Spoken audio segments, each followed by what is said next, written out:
Right, welcome to part 2 of Return to Refereeing for the Texas Rugby Union and Texas Rugby Referees.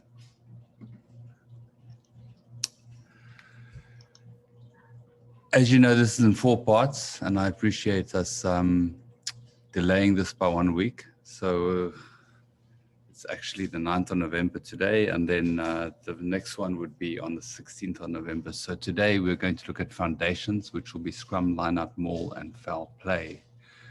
I was going to include all of foul play, but I've decided to move obstruction, deliberate knock, and space across to next week's presentation, because otherwise the foul play section would be too long for today. So just to recap what we went through in the first week, we talked about the base, the presentation, perceptions, your perceptions of yourself and others of yours, core skills needed, applying the laws firm fairly, that you're a facilitator,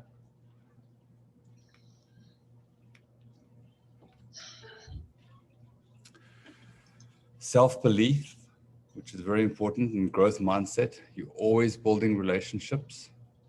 Remember, we talked about you're either building or you're breaking down in all communication. So just think about always building those relationships and always be networking, and that your actions and aspirations align. Decisive preparation and relationships, pre-match whistle and signals we went through, and of course communication skills. Today we are going to talk about structure, the structure of the game, and we're going to look at scrum setup, management and pre-match, touch and line-out, touch law setup and management. We're going to go through mauls, formation and maul management, and then we're going to talk about dangerous play, foul play. Right, we're going to start with scrum. So does anybody out there know what's the most important thing at the scrum? Anyone? Safety. Did you read this presentation already? So it's very, very important, as everybody knows, that, you know, at all levels, all the way up to professional rugby, safety is always a priority. So you're responsible to manage the scrum. So especially when you are refereeing youth rugby and you have players that might not be skilled in a position, just make sure that safety is always a priority and that nobody gets hurt. And one of the biggest things is setting the scrum up to be successful. So make sure that that the players are close enough before you call set, they're bound and it's stable before you call set, to make sure that it's safe. And at any point in most rugby, if the scrum collapses, what you want to do is you want to stop, blow your whistle, and restart again. I know that at professional rugby, if the scrum is collapsed, they can say use the ball. But in most rugby, what you want to do is you want to reset it, because you don't want that situation where somebody's on the ground, they're in a prone position, and somebody's pushing against them. And could everybody out there just please mute yourselves? I'd appreciate that. Thank you. Right, so scrum setup. So red is playing up, blue is playing down. What we suggest that you do is that when you make the mark, you don't just make a mark on the ground, but you make a mark parallel to the touch lines. And what the players then do is that the hookers, that their right foot goes left of the mark to ensure space for every player, and it ensures interlocking. So you make that line, get the hookers right foot left of the mark. So as you can see over here, when you have that mark in the middle, that automatically you get the interlocking, which means everybody's head is in a space to scrum.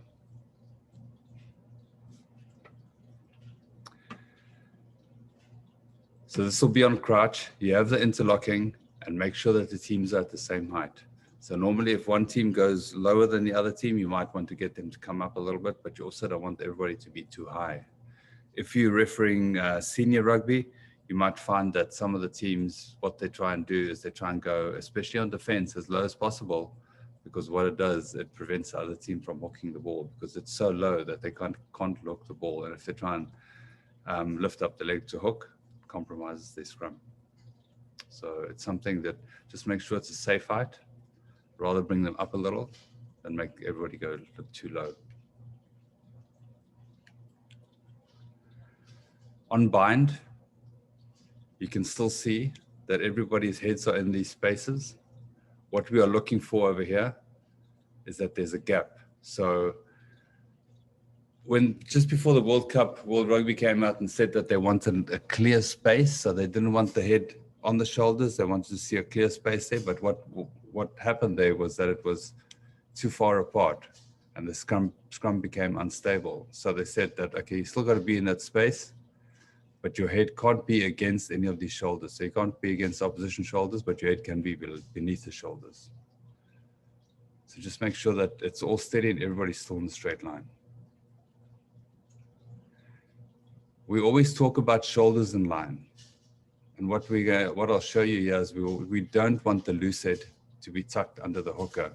And quite often, especially if you get to more senior rugby, you find that the loose head, especially on the defensive side, they might hide their shoulder, so there's no space for the tight head to get in. So if the tight head comes in, the tight head comes in at an angle, and the loose head can easily dominate them. So when the loose head tucks their shoulder, it looks something like this.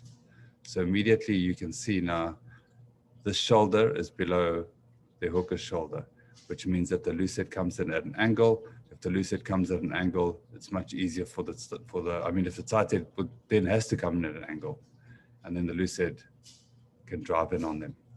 And often you'll see when that happens, they'll drive up this way and this person's body shape will change very quickly. But it all starts over here. So make sure that you get all those shoulders in line and that it looks like this before you call set. So here's a great example of setting up a scrum properly. Patience. Crouch! Needs to get the ball in. Bind! Set! Stay behind, don't touch him, Francois, leave behind. Waits for the ball. So as you can see, this is referee Adam Leal. A lot of patience to make sure that it's set up properly. And if we go back again and we have a look at how he does it, he's looking at the entire scrum all the time. He's not taking his eyes off it. Crouch! He's not hoping it's going to be okay. He's making sure it's okay. Bind! Set! Stay behind, don't touch him, Francois, leave behind. Waits for the ball. Very, very important to set those scrums up to be successful. It was really funny. One of the games, Adam was actually one of the referees who was out in Bermuda refereeing at the World 10 series. And in one of the games that Just he a sec. refereed, I didn't get that. Could you try again? in one of the games that he refereed recently, he said to the players at the big first scrum that it's going to be painfully slow, the whole process, which is pretty funny. But that's really what it has to be. Every moment, make sure that the scrum is steady. So on crouch, make sure everybody's steady. Call bind, make sure everyone's steady and everyone's shoulders still in line, and then you call set. It's difficult to take your time with it because we get impatient and we also feel under pressure to just get on with it. So just practice it and make sure that you go through the process very slowly and that you maintain a similar cadence throughout the game. Any questions about the scrum before we move on to touch?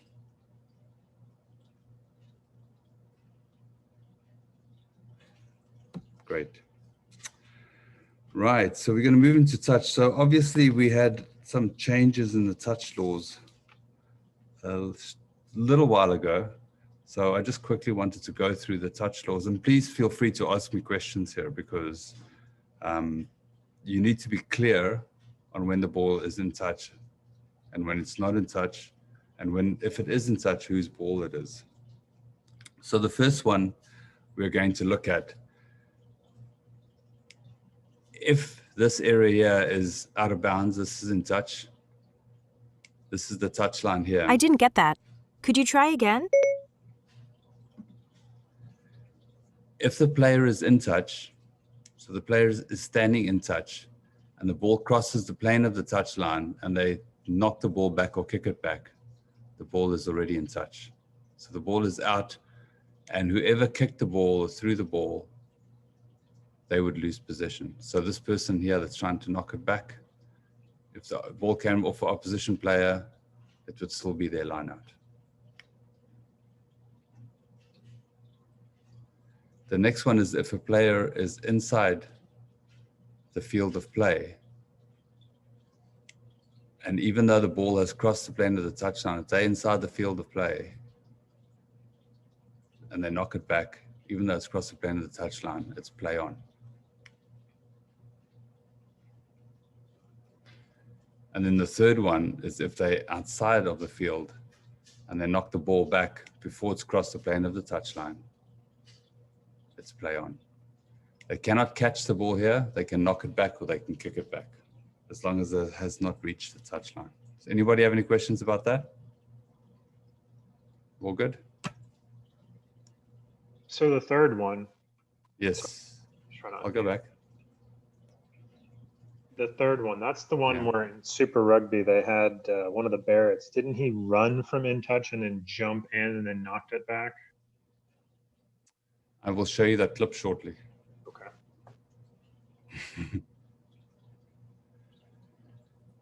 Sorry, Richard, just to clarify that, wasn't there a case in the Premiership final where Wasps player jumped back into field and knocked that in?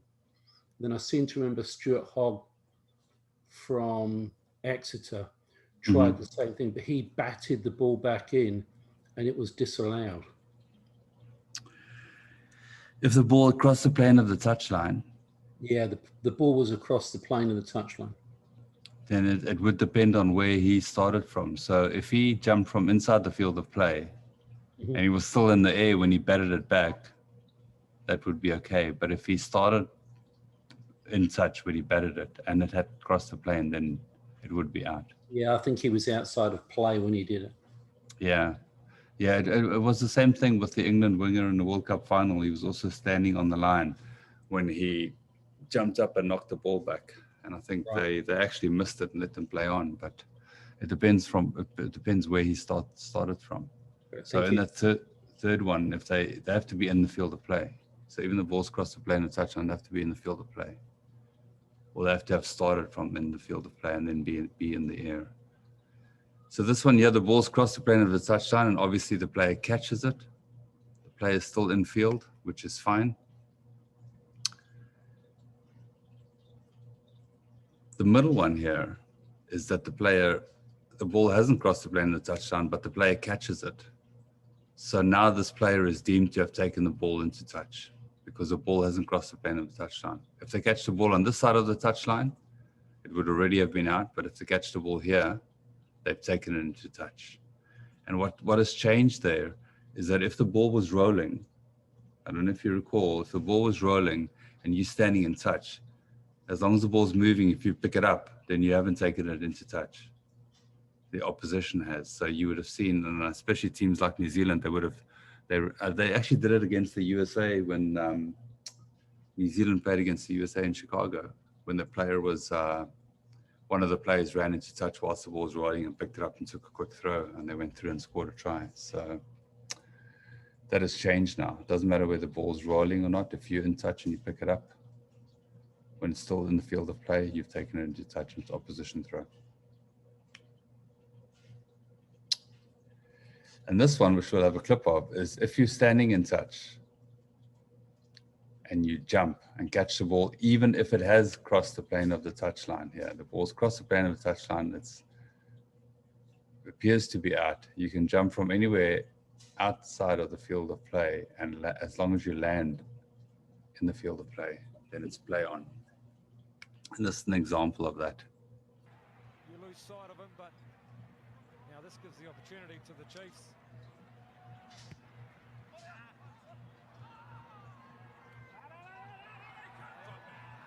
Well, what's the call here? Let it go.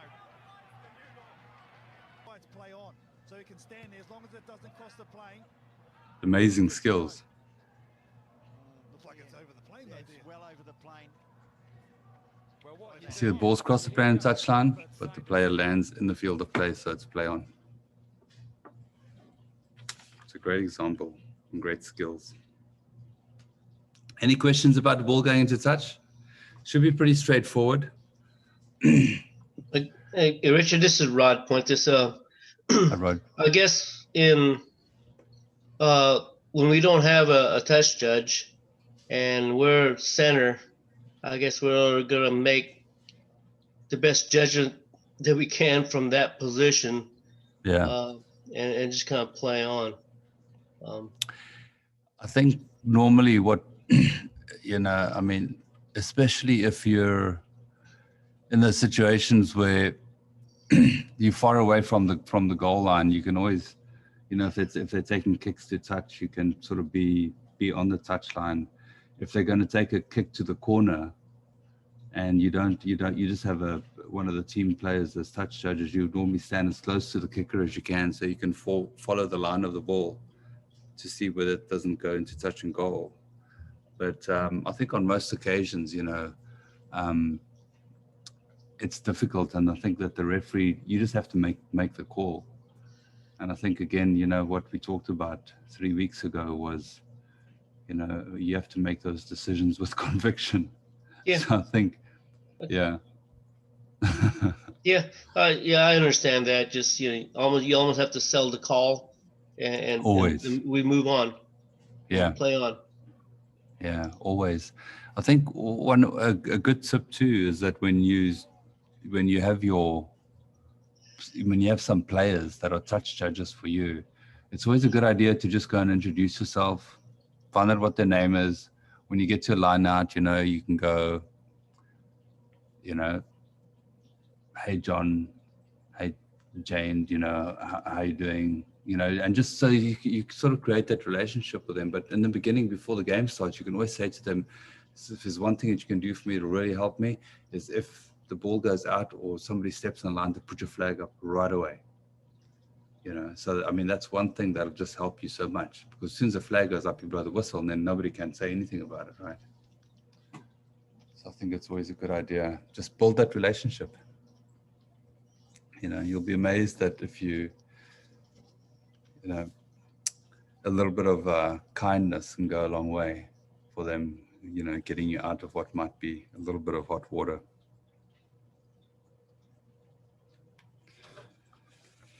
Right, quick throws. These are fun ones because it's just a matter of when you're refereeing to make sure that you're always paying attention. It seems like it's a simple thing, but you know, you just have to, especially when you don't have assistant referees, is that you're the one that's always paying attention and that the ball is never really dead, you know. And I know in America, and in the Northern Hemisphere, a lot of times when the ball goes into touch, referees blow their whistles. And what they do in the Southern Hemisphere is when the ball goes into touch, they don't blow their whistle. So, because sometimes when you blow that whistle, it stops people from taking a quick throw because they think you're stopping them from doing something. So just maybe you can find a good balance there, that when you blow your whistle and when you don't blow your whistle. I know according to law, it says that you should blow your whistle, but just think about it. So if somebody else has touched the ball and they want to take a quick throw, and then you can always blow the whistle and go, no, it's a line out, you know. So I wouldn't say that is a black and white approach, because I know in the Northern Hemisphere, everyone blows the whistle when the ball goes into touch, but I don't think it's necessary. So no quick throw. This hasn't changed in forever. Well, no, actually it did change. ball is touched by anyone else after it went into touch. So previously, the law many decades ago was if the ball touched anyone, you couldn't take a quick throw. And now someone has to actually have taken action to touch the ball. You can't use a different ball. And if a line-out's formed, which is 2 players from each side, you can't play on. So if you have ARs, it's great because they just keep their flag up, you know, when you can't take a quick throw, so they can help you out there. And they normally would put their arm out to indicate whose put in it is when there's no more opportunity of a quick throw. If a quick throw is still on, they'd keep that arm down and just have the flag up. So they can help you a lot. But most of us don't have assistant referees or necessarily touch judges, but I think most of us do have players. So you just got to be on top of it. Now the places where you can take a quick throw in, so the red team is playing from right to left, and say the ball goes into touch there, and this would be the line of touch. The ball goes into touch, that's the line of touch. You can take a quick throw anywhere from the line of touch to the goal line. So remember, you cannot take a quick throw in at touch and goal. You can take it from here and throw it into in goal, as long as it doesn't go over the corner flag, right?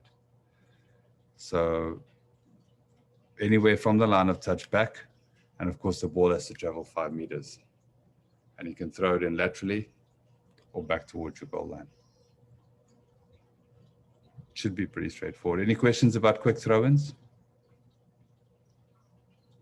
Richard, can I ask a question? Of course.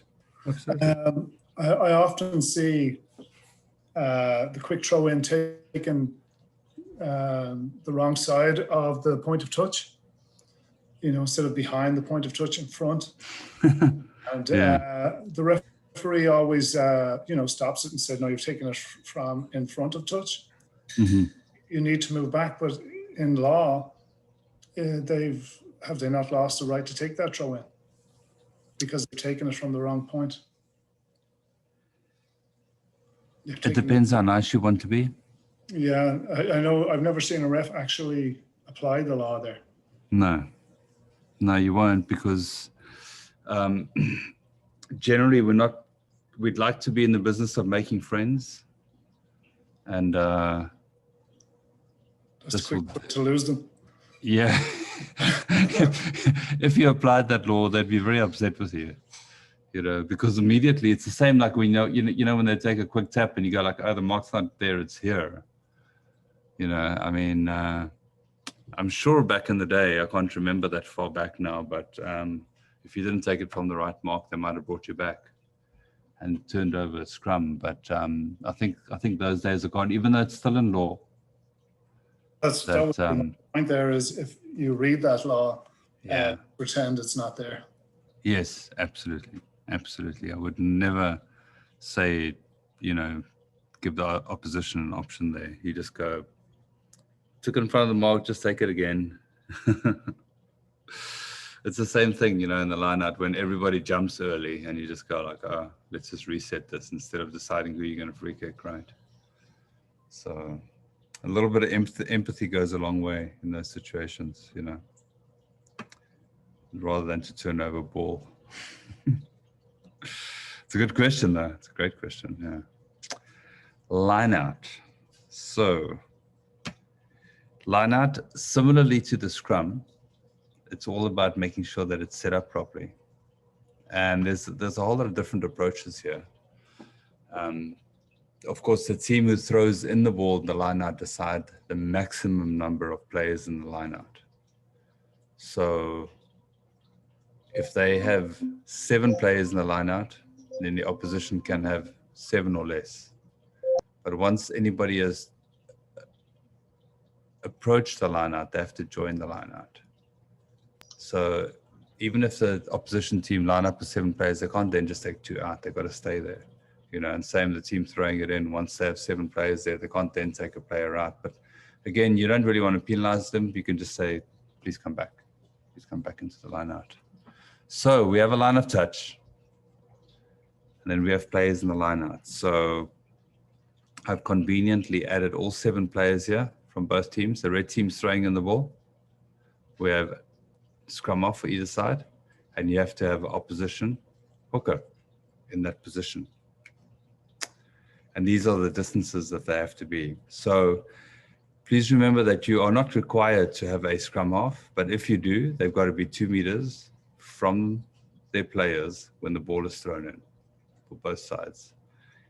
And the gap in the line out is 1 meter. Sometimes we stretch it a little bit to 1.5 meters because it creates a lot cleaner line outs. The narrower this gap is, the easier it is for you to have balls thrown in that are I didn't not get that. straight. Could you try again? Then the rest of the players, so we won't cover this when we talk about space next week, but just to let you know that everybody that's not in the line out have to be back 10 meters, right? That's how you set your line out up. Richard, I have a question. Yes. Is there a rule for law? I'm sorry. Is there a law for maximum numbers of players in the line out? Can you have 14 players in the line out? You can. All right. Thank you. You can, yeah, because I mean, they only determine the maximum number of players is what the team throwing it in, you know. So what a lot of referees do, and especially at higher levels, is that they ask the team how many players they're going to have, you know, and they might say 5, and then you can make sure the opposition has 5. We don't often free kick for numbers in the line out if the defensive team have too many, especially if the one team takes the line outs quicker. He wouldn't really go and, you know, they have to give the opposition an opportunity to reduce their numbers. So you can ask them how many players they have in the line out. If you have more junior teams, they might not even know. Or if you have someone that thinks that they're very funny and smart, they might give you the wrong number. So just to try and sort of find that balance about what works for you. I always found myself just counting the numbers. It's just easier because normally you don't have to count all the way up to 14, Kat. You might only have to count to 7. So let's talk about positioning at the line out. So the first place, position A, which is in the front of the line out, it's on the throwing inside. And what it does here, it gives you an opportunity that you can actually see the hooker in your peripheral vision, and you can see through the line out. It gives you quite a good opportunity to see everything in the line out. I didn't get that. Could you try again? The second position would be at the back of the line out, normally around the 6th or 7th player in the line out. And you can still then see the hooker. You still have a good vision to see the hooker and to see through the line out. The third position, which you'll see a lot of international referees take up, and the reason they do that is because they all have assistant referees. And when they have assistant referees, the assistant referee helps them out, you know, gives them opportunity to see everything. So they don't necessarily need to be in a better position to see everything in the scrum. They can just be here. It also allows them, if the game is very quick, to get to the next breakdown very, very easily. The one other position I just want you to consider is that, say that red line is the goal line, the red team is attacking. So normally within about 15 meters of the goal line, it's always a good idea to stand on the defensive side at the back. And the reason for that is that if the red team breaks through the line out to score, it's very easy for you to go from this position and to get here. So you can stand at the back. If they catch the ball and maul, you can always come back around to be on this side. But if you're over here and they go through and score, if you're over there and they go through and score close to the goal line, you might not get opportunity to be in a good position to see whether the ball was grounded or not. Any questions about the lineouts? Yeah, I have a quick question. So like one of the things you see a lot of teams do is like they'll have their scrum half starting out in the line out, and then they'll like switch him out. He'll then quickly go into the scrum half position, while like whatever player then goes wherever he wants to be in the line out to be lifted. So like you just said that like if a player joins the line out, he has to stay there. So technically, is that tactic not allowed? They can change positions.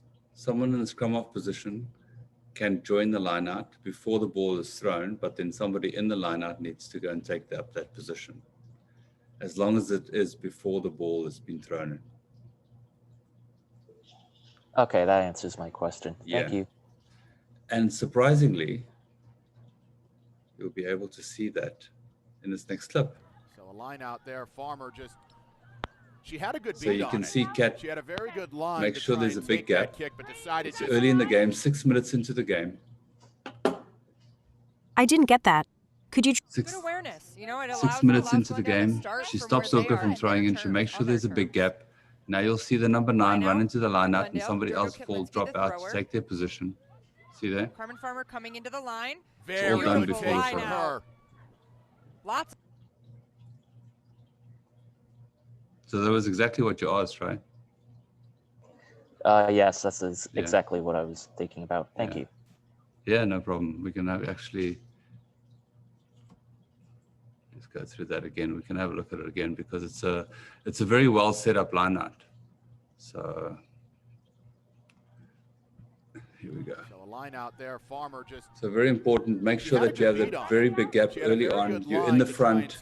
Everybody can see you. You're the referee. Everyone's looking forward. It's a very commanding position to be at the front, right from the beginning of the game, and then to do it again from where they are in their turns, in the beginning of the second half. Line out to Glendale. Jojo Kitlinski, the thrower. Carmen Farmer coming into the line. Very Beautiful good take line from out. her. Lots. Excellent. So from the line out, we are going to go to the maul. And everybody knows what it takes to form a maul. It's a ball carrier and a player from either side. And of course, most mauls are formed at lineouts. This is what it looks like. Often at lineouts, there are mauls formed, and it's become obviously it's a very popular tactic to score. What we are going to look at now is some maul defense, and I'm just going to show you a clip, and you can discuss it and see what you think of it, what happened, and what your opinion is about it. So this is the first maul defense we'll look at. Mia, man from KwaZulu-Natal, went to Glenwood High School. No. Great take at the top. Sack is good. Ferno. I think the referee gave it away there. Everybody happy with that? Do you have any questions about it?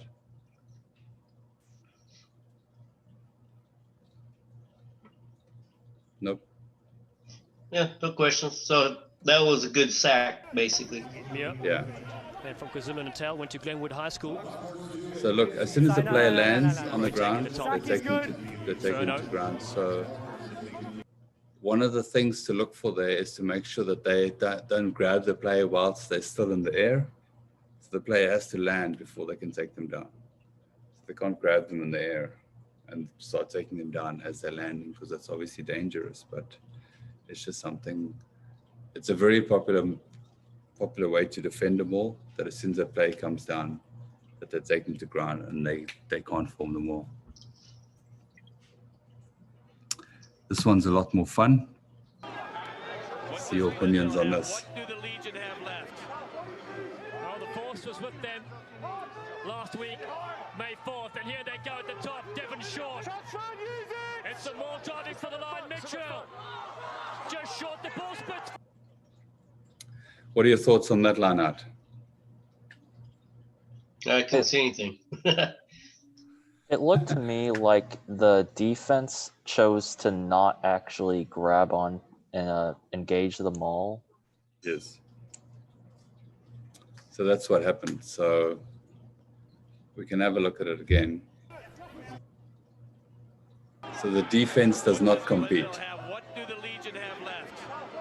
I think it started with Italy doing it in lineouts, and it's still quite popular. It pops up every now and then when you don't expect it. It's some more driving for the line, Mitchell. Just short the ball split. There's still play on. Yeah. So does anybody know in these situations? So when they happen in a game, unfortunately, you have to have a whole checklist in your head about what you're looking for. Does anybody know exactly what that checklist is? What would be the first thing that you look for in that situation? Does the defense engage? Yeah, I'd look to see if the definition of maul has started. Okay. So the defense decide that they're not going to compete. So now you have no more. I would watch that they're not exiting the line out. Yeah. Right. Yeah, that would be number 2, I would think. And I know that because that's what Kat told us. I made a meme of it, if you remember.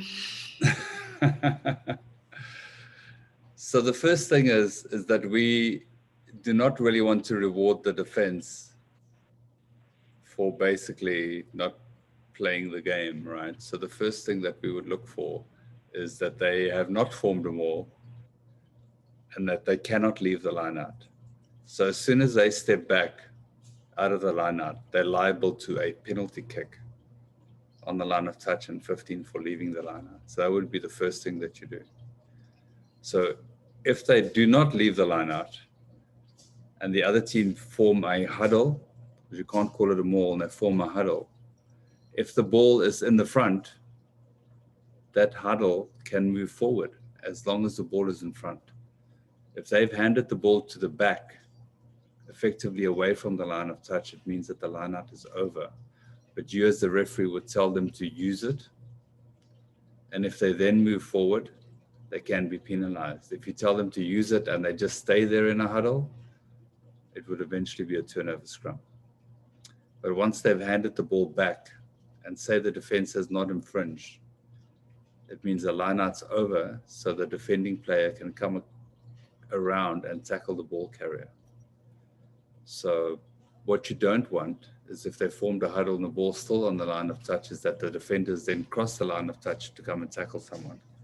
That is also offside, because the line of touch is offside and the line out. So it's very complicated.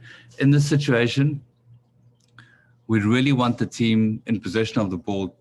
They have to hand the ball back a long way from the line of touch for you to say that it's over, because you really, it's not something you want to do as a ref. It's just, sort of leaves a bad taste in your mouth that you're going and penalizing someone when the other team is just trying to milk a penalty as such.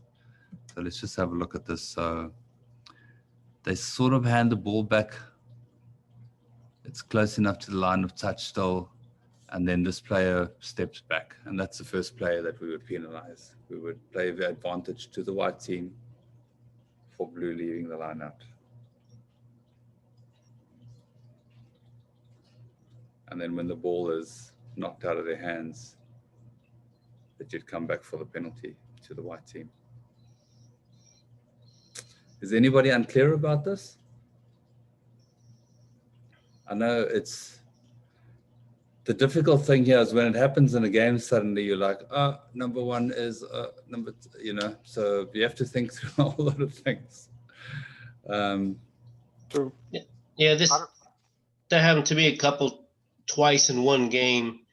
And the very next game, then the very next match, I asked both captains separately aside if they're going to do something like that, so I can be prepared. Richard, yeah, I know, because I mean, it's really something that takes a little while to get used to, and that you go like, okay, what's number one again? maybe write it on your hand. Yes.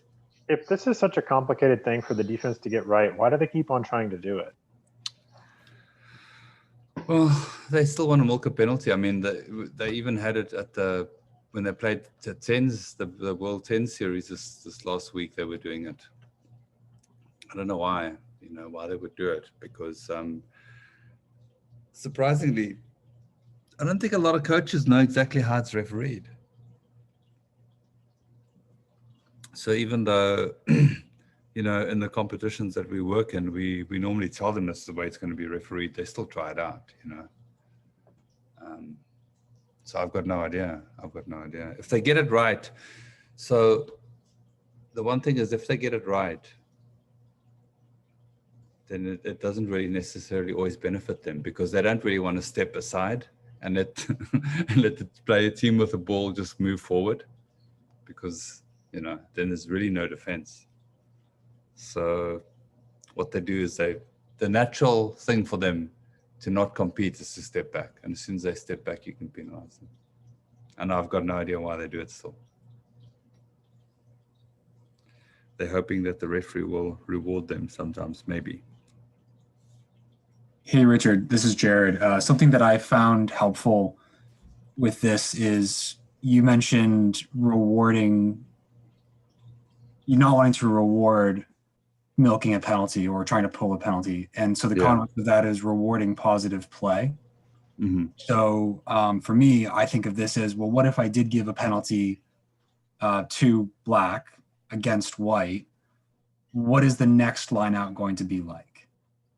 What is the next play going to be? And that just is going to go from bad to worse to god awful immediately. So a situation like that, it's a lot easier, to your point, to keep a cleaner game by rewarding that positive play. It's a framework that I found helpful, and if it's helpful to someone else, great. If not, then we can discard it. But hopefully that's something for everyone.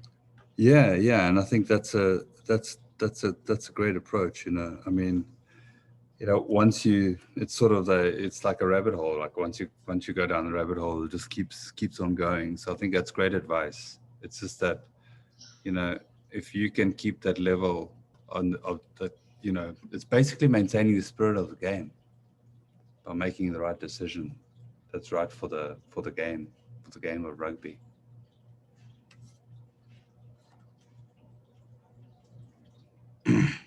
As you can see, often teams use mauls to close to the goal line.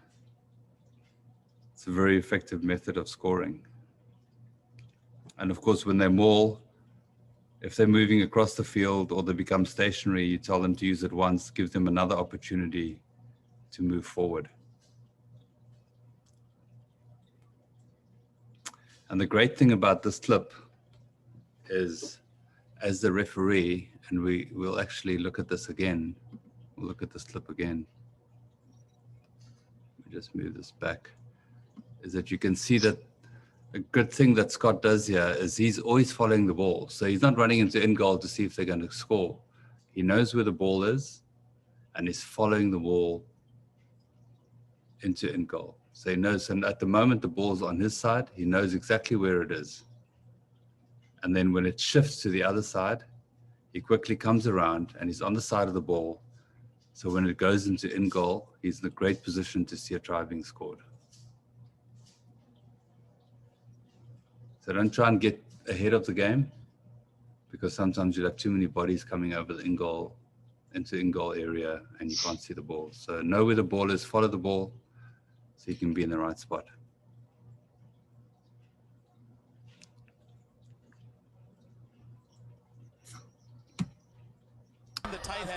Now the big thing about mauls is that if you think that they're going to go and score a try and through illegal defense they collapse it, it would be a penalty try. So just think about it as you know, we'll talk a bit more about game knowledge and game understanding in the fourth session that we're going to go through. But if you have a maul and it's a good maul and they're going towards the in goal and you go, oh, yeah, they're going to probably score a try. And then the defense illegally collapse the maul to prevent the try from being scored or to prevent the opposition from getting into in goal, it would be a penalty try. And I'm going to show you this clip again, and you can see the number 13 from the white team who pretends to go and join the maul, but what he's actually just doing is he just goes and rolls in under the maul. And now Furno again plucks it from the sky. See number 13? The rest of the pack drives forward. This is looking ominous. Just rolls under them all, collapses them all. So it's a big decision to make, but it's an easy decision to make. And I think if you just follow how you feel what's happening in the game, you go through and award a penalty try. And you can also yellow card. You can yellow card that player. Any questions about that? Maul defense. Nope. Mr. Avery, real quick, since you mentioned it. You can just call me Richard. Richard, yes. I've heard some say that we have to give a yellow card for a penalty try. Others say it's encouraged. Do you have any views on that? Yeah, I think that, if you have a very specific, especially at a collapse mall, quite often you'll have one person that you can easily see that they took it down, so it's easy to identify them and to give a yellow card. If somebody's going to score a try and there's a high tackle that prevents him or foul play that prevents him from scoring and you award a penalty try, then yes, award a yellow card. If it's something like a scrum, where the one scrum is just too weak and they're being scrummed into the ground and you're going to award a penalty try, that's probably an occasion where you wouldn't give a yellow card, because you just it just feels like it's sort of a little bit over the top, or you can't necessarily identify which of the 8 players was at fault. So you don't always have to award a yellow card. It's just sort of recommended, so I think. And does your answer change on the level of rugby, whether, absolutely. Okay, yeah. Absolutely. Okay. Especially if one team is quite a lot weaker than the other team and you award a penalty try, you wouldn't really want to then reduce their numbers too, right? So it might just be a learning opportunity that you can maybe say to the player, just be careful, keep your tackles down,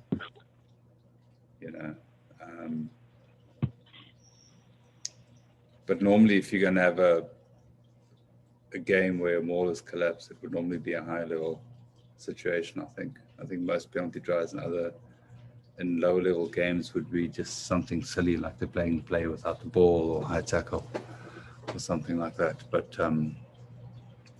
definitely you do not have to give a yellow card every single time. But the higher up the game is, it's expected, except probably at a collapse scrum. Okay, thank you. Yeah, absolutely. So let's go and look at foul play. So with the foul play, I'm just going to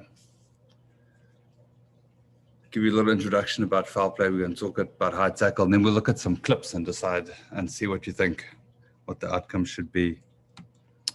So if you think that foul play is not your fault as a referee, it's not your responsibility, it's the responsibility of the players. The players are responsible for opponent's safety. So you put the onus on the players. So just think about if you go out in the game and you're very strict on foul play very early on, that you just eliminate it from the game. That, you're not going to allow it. You don't really want to be in a situation where you're ever going like, was that almost high? Just think about eliminating it from the game. You also don't want to overreact, but just think about getting it out of the game, and that's actually players are responsible. So put the onus on players. The safety is the main priority. So don't debate and just keep it very simple. So when you have foul play, and especially if you do not have touch judges or ARs, and something bad has happened now, as you come up in refereeing, it's not, these situations can be very intimidating. Like foul play can be very intimidating, and you might not always be completely on top of it. And as you become more experienced, you can actually see everything happen slower in front of you. So you have a much clearer picture of foul play But in the beginning and for quite a few years refereeing, when foul play happens or there's a fight or something, it could just seem like a blur. So just think about just taking a moment and trying to absorb as much information as you can, because you don't want to rush and you don't want to overreact. Now, it's easy for me to say don't rush and don't overreact when you just had a big fight happen and you're stressed out as well as the referee, because now you feel all the pressure of you have to make a decision, you know, and everybody's upset. And you're the one who, you know, you can't react like you're upset. So just take a moment to make a confident and controlled decision. So it's normally good to just separate everybody and kind of take in what information is there. So a player's injured, is anyone badly injured? Do you need to get medical attention for anyone? If you have ARs, can you consult them? Of course, if you have touch judges, especially just from the teams, you cannot consult them, but you can take that opportunity to just try and absorb as much information. And you can also see whether players are relaxed or they're very upset. So more information to take in, but just think about, absorb as much as you can and then make a confident, controlled decision. And always be honest with what has been seen. Don't make it up. Just don't ever make it up. If you didn't see something, you can't really go and penalize for it. So you got to work out the best ways to approach it. In a situation where there was a fight, it's always good to award a penalty to somebody.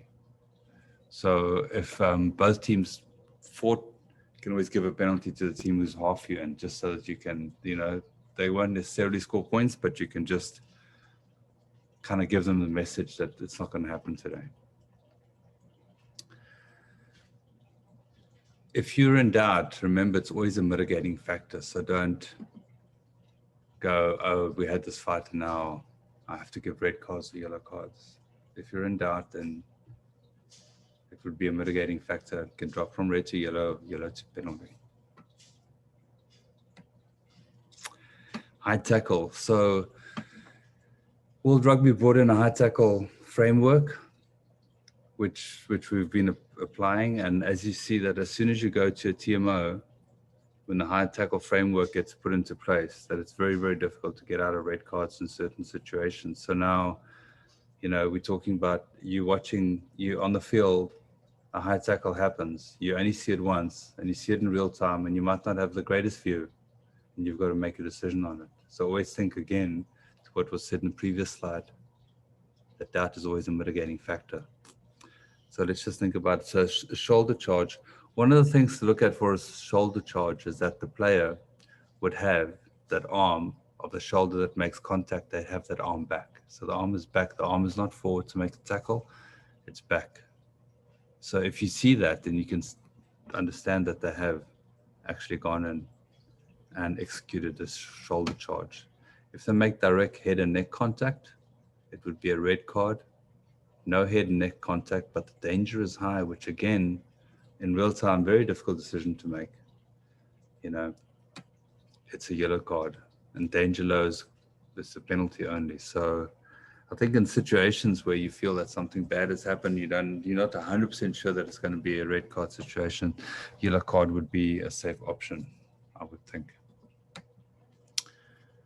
Please interrupt me. I mean, we're going to have a look at some clips, so we'll have some fun and look at some clips, and you can decide what you want to give. Red card, yellow cards, or penalties only. So high tackle by the shoulder or the head. Danger high is a red, danger low is yellow. What the one before means high tackle, it's with the shoulder or the head, right?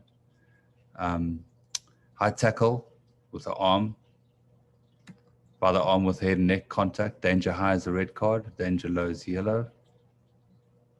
So there's no penalty only in that scenario. And then above or over the shoulder, which they call a seatbelt tackle, would be a penalty kick only.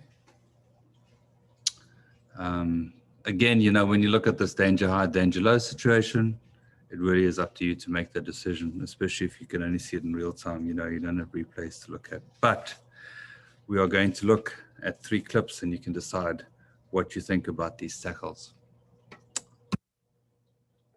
Debut for France against South Africa this June.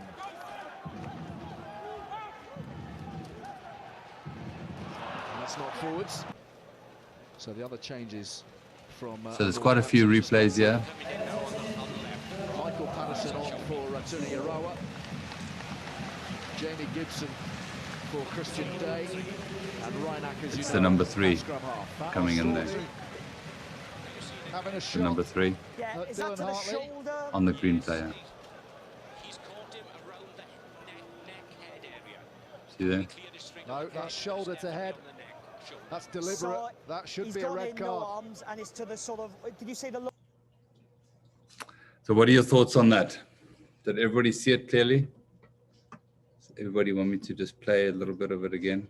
Only after the replay. It's very difficult to see in real time, right? Because the ball's already away. So just think if you're refereeing a game. So you can see we are looking at number 3 here, and he goes in, drops his shoulder, and he makes contact to the head. So it's almost impossible for the referee to see, and the reason why is because the referee is looking at the ball here, right? So you might have a situational game where, you know, this is just what they would call a cheap shot.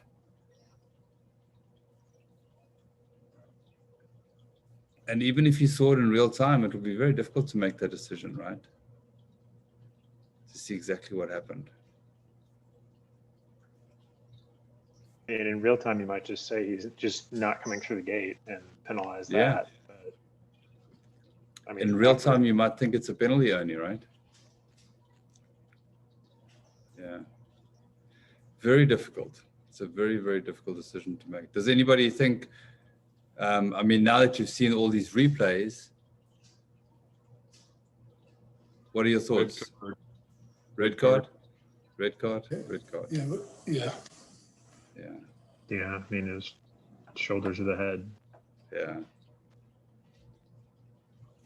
Yeah, that was definitely deliberate, and like I said, there's multiple infractions coming in from the side and a deliberate. Hopefully, you've got an assistant, an AR on the opposite side, seeing that. Yeah, even for AR, that might be difficult to see, right? Yeah. Yeah, it's a very difficult one.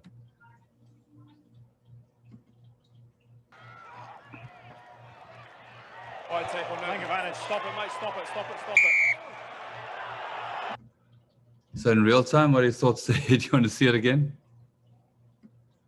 I'll play it again in real time before we show the replay. Wide tackle, no advantage. Stop it, mate. Stop it, stop it, stop it. Okay, before we show the replay, what does everybody think? Yellow card. Yellow card? Yellow.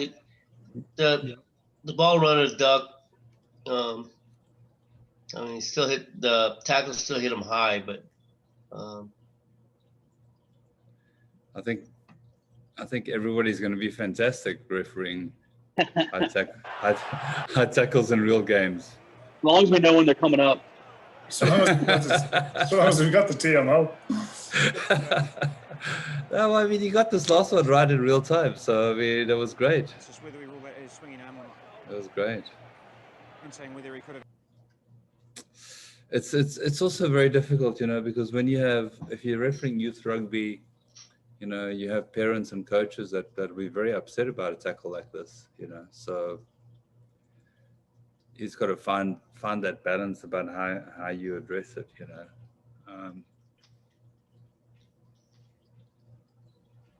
Like, I mean, this situation is clearly a yellow card because the player ducked into that, and you know, if the player was still upright, he would have been tackled around the chest area probably. I didn't get that.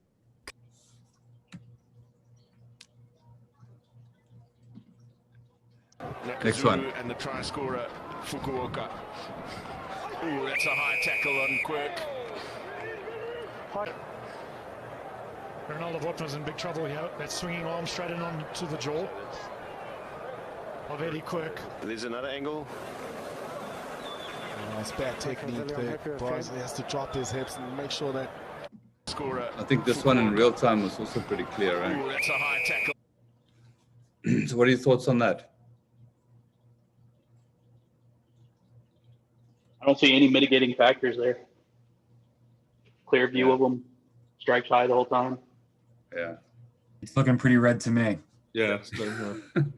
I think the bad thing here is that after he hits him in the face, he then forces him to the ground as well, just for some extra pain. Right? It's very unfortunate. I think most players would know that in these situations that they were always going high.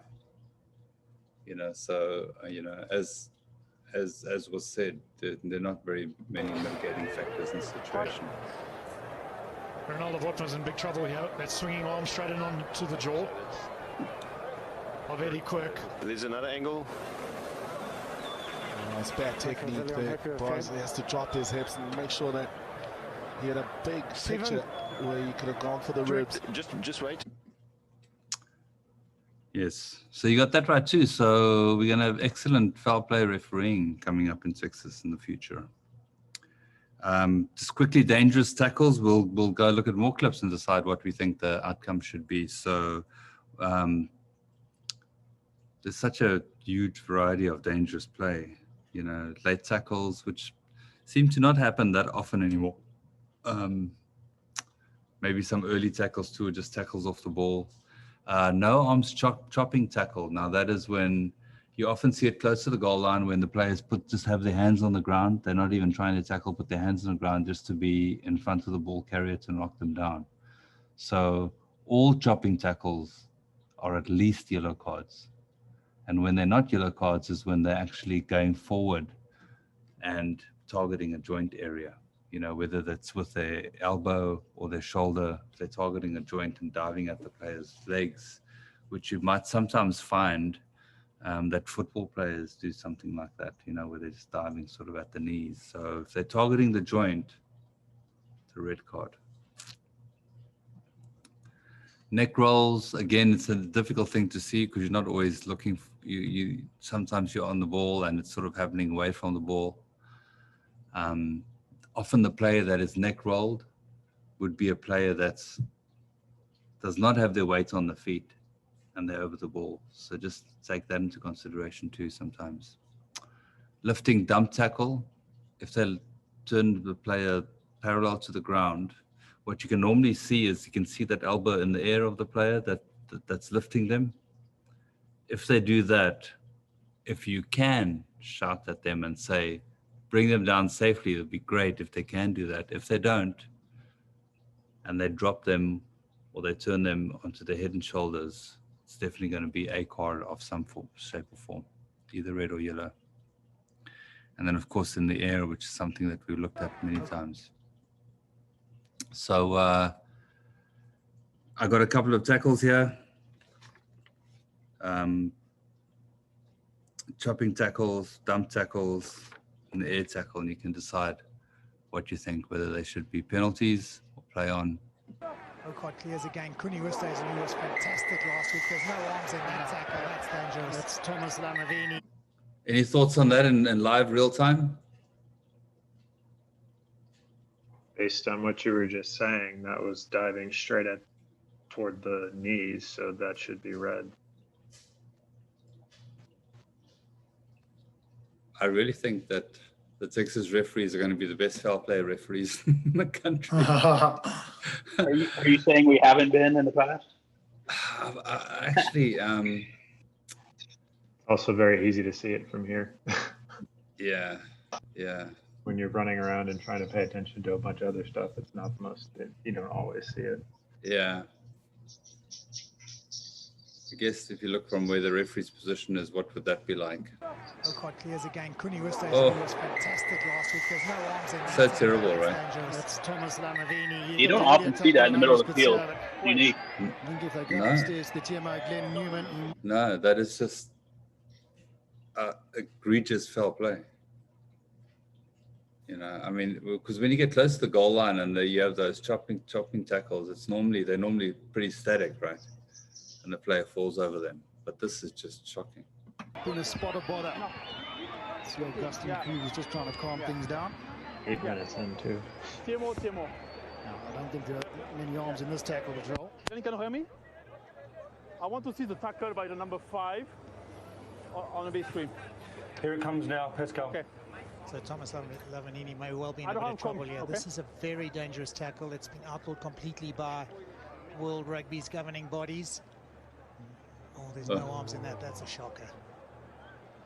It's a dreadful tackle. We've seen legs broken, knees damaged badly by. So yeah, as you can see, that is very terrible. So again, correct answer by giving it straight red. Next one. Short ball, Jacoby bringing it forward. The offload is there, and oh, a great tackle. And we may be getting a tip tackle. Thoughts on that? Yellow.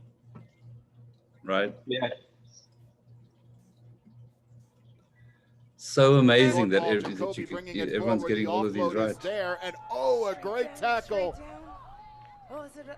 And we may be getting a Why is it not a red?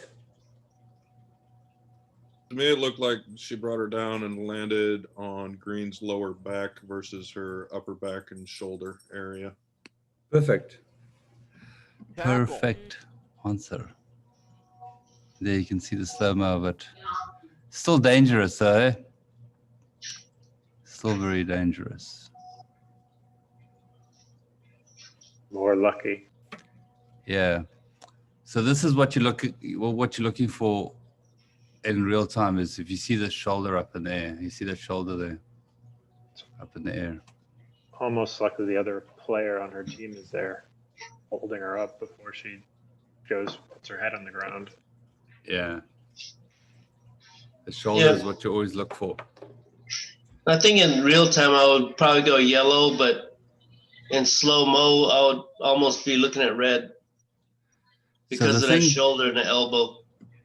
Yeah, so I think that what you're really going to come down to, even though this is severely dangerous still, is that, and the player putting her arm down doesn't matter, but she sort of lands on her lower back and her side.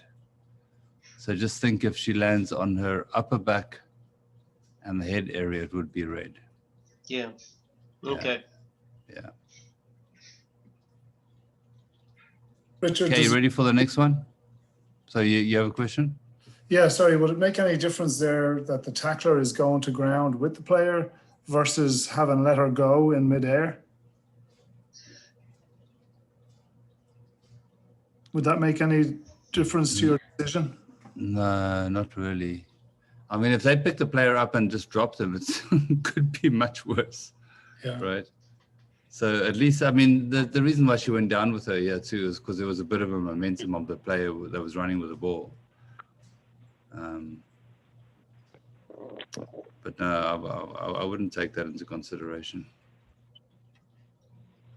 You ready for the last one? Young Almost done. last week that you saw on your screens there. This is the beginning of the game, by the way. Of course. It's the kickoff. And that was Hiron Andrews. We're ready to get underway. Jean-Luc Duplessis sends it straight down the middle of the park. Oh dear. That is... Thoughts? Yeah, I'd probably go red. You look like he was reckless. Didn't have a shot at the ball.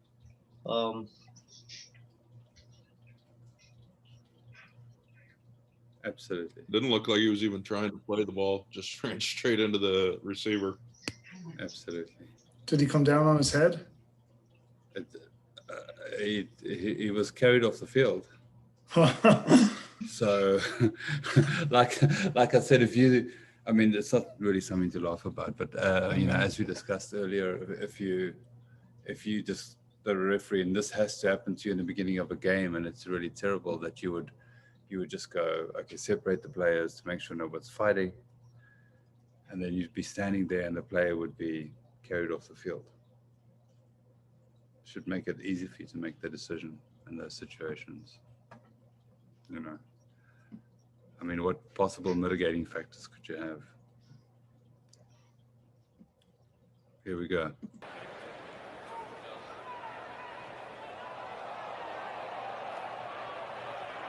Well, I don't know about you, Shimmy and Bubs, but I don't think he's got a leg to stand on here. Oh, yeah. Professional courtesy, too. Contact with this back on here. So they ended up giving a yellow card. Yeah, I don't know how they talked it down, what the mitigating factors were, but I think, as was mentioned, it's a straight red, right? Sometimes the referees are afraid to go red in the first minute, but a red card's a red card. Yeah, absolutely. And I think in those situations, you know, I mean, as you become more experienced, or you might already be at that stage where you just know what is going to be a red card, you know. It's unfortunate that you have to give a red card, but you have a pretty good idea that, you know, you're in a situation it's going to be a red card. So if you have to give a red card, you have to give a red card. I will put this recording up. Are there any questions before we go? Next week, we're going to be looking at some more foul play, but just it's going to be obstruction and deliberate knock. And we're also going to be looking at space and breakdown positioning, so and advantage. So it's also quite a few things, but I think you know, we'll cover the part of foul play that's not as harsh as this. Yeah. But any questions about anything that we covered tonight? Hey, Richard, this is Rod. Maybe in regards to foul play, I know we're talking about safety. The tackler, you know, his responsibility is to make sure that that person he's going to be tackled is safe, or safely tackled, I guess you could say. But the ball carrier with very, I know that a lot of ball carriers sometimes they run with a very powerful stiff arm or fend. At what point do you start calling it? Because yeah, I've seen it before where it almost looks like a very open hand, almost a punch, I guess you could say, to fend off a player going straight to his head. Yeah, so in youth rugby, they don't, I think USA Rugby has said that they don't allow the fend to the face, but Correct. in all other rugby, you can fend people to the face as long as it's with an open hand. So you obviously can't do it with a fist, and you also can't lead with the elbow. Yes. And if you lead with the elbow into the throat, that's definitely, you know, an area that's pretty serious. Okay. So I think as far as a fend, if you fend someone quickly and because I mean you want to push them away, right? You don't want to just, Right. you know, if you make contact with them when your arm is completely straight, you're going to come up second best. So a fend is always a pushing motion, and I don't really see that it would ever be foul play except at youth level, as long as it's an open hand. That you can pretty much fend people anywhere, and you know, anywhere on their body to get them away. So just think about the elbow to the throat, and obviously, you know, it has to be an open hand. And then with youth rugby, they can't fend to the face. It's a difficult thing though, because, you know, on most occasions, the player who's trying to fend somebody off can't always necessarily be that accurate, you know. Yeah. Okay. I just want to reaffirm some of the things, as I've had flare-ups because of a ball carrier being very overly aggressive with an open hand fend to a face or to the side of a player's head. Yeah, I think, you know, you would get situations where players do really, really silly things, like they go out of their way to be, you know, to do something that's just sort of outrageously foul play. I mean, you know, if they do things like that, then of course, you're the sole judge of whether it's foul play or not, you know. So it's really up to you whether you decide that you want to actually take stronger action there. But I think you're always going to have those outlier situations where you come across something that you actually can't believe that's just happened. Yeah. So, and you've got to make a decision, and make a decision that's best for the game at the time. Yeah. Okay. Any other questions before we say goodbye and get ready for next week? We're all good? Yep, I'm Gonna good. be excellent at foul play. You're going to set the scrums up properly. Your lineouts are going to be amazing. And we had one question, Richard. Yes. How many people could you fit between the 5 meter and the 15 meter line if they were adult rugby players? I wonder if you could fit all 14 players. I'm sure you could. I'm sure you could. I'm sure you could. You could fit all 14 in there. We've seen, I mean, there has over the years, there's definitely been some games where they had so many players in the lineup. I definitely know that the Barbarians have done it before, but I seem to think that there were some Super Rugby teams that did it too at one stage. But I think you can fit all 14 in if you try really, really hard. Yeah. Anyway, and then remember, mauls, be in a good position to referee the maul, make sure it's set up properly, follow the maul into in goal, look out for collapsing the maul, and then foul play. Always put the onus on players. It's not your responsibility. It's just your responsibility to apply the law. Thanks, everybody. Have a good evening. Okay. Thank you, Richard. Bye now.